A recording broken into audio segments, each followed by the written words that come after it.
convaincre, je vais vous raconter quelques anecdotes.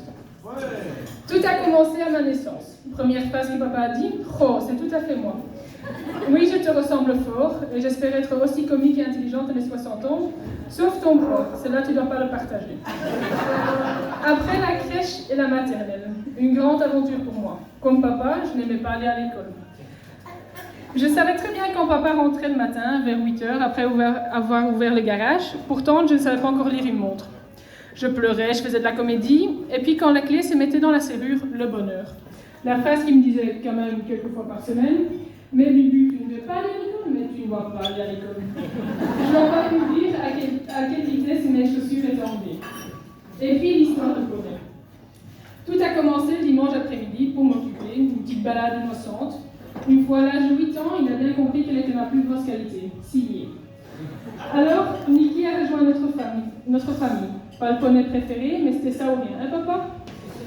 Je ne pensais pas que tu t'attendais à une si grande aventure. Tous les samedis et dimanches, on court à 6 h du matin, faire ta sieste dans le van à côté du cheval, le cheval qui a cassé tes lunettes, sans tenir compte des coups de tête que tu as reçus. Soit une aventure qui s'est déroulée maintenant, mais merci maman et papa pour m'avoir soutenu. L'école primaire, le lunch garden. Tout le monde connaît le lunch garden où il y a les meilleures boulettes sauce tomate pour les enfants, mais pas uniquement pour les enfants. Hein, tata et tonton? Quand papa venait me chercher le midi, on ne prenait pas 2 ou 3 portions de boulettes, mais parfois 7, 8 portions. Parce que oui, le midi, j'attendais avec toutes mes copines à la porte de l'école pour venir manger avec toi au lunch garden. Pas difficile que toutes mes copines disaient que tu étais le papa le plus chouette et comique. La chance que tu avais ton journal, n'est-ce pas?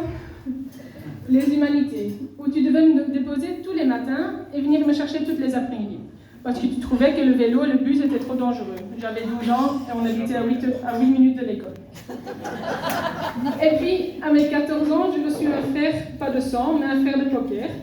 Merci Maître pour être là pour nous. Merci pour aider et faire comprendre la technologie d'aujourd'hui à papa, parce que sans toi, ce serait dur. Et voilà, papa, nous voilà travailler ensemble. Une chose qu'on s'est toujours dit qu'on n'allait jamais faire. Mais bon, j'adore le travail, donc la nouvelle génération est prête. Par contre, je plains de temps en temps les hommes, Eric et Simone. Maintenant, les pauvres, ils ont 2 exemplaires comme toi au bureau. Parce que oui, on est tous les 2 impatients, on doit être au courant de tout. Mais Eric et Simone m'ont déjà dit qu'il y a quand même plus de points positifs que négatifs. La chance. Soit. Voilà quelques anecdotes, je vais m'arrêter ici, sinon on est parti jusque demain matin.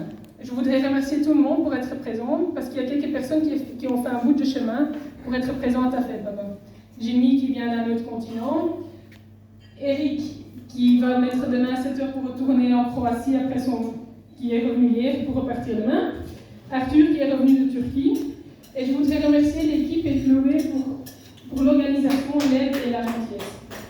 Aussi, petite note, papa, tous les cadeaux ne sont pas là, parce qu'on a demandé de faire un versement pour ton anniversaire. Tu as reçu un très beau budget. Comme ça, tu peux peut-être acheter ta moto. Encore un bon anniversaire, Papounet, et profite de ta chance.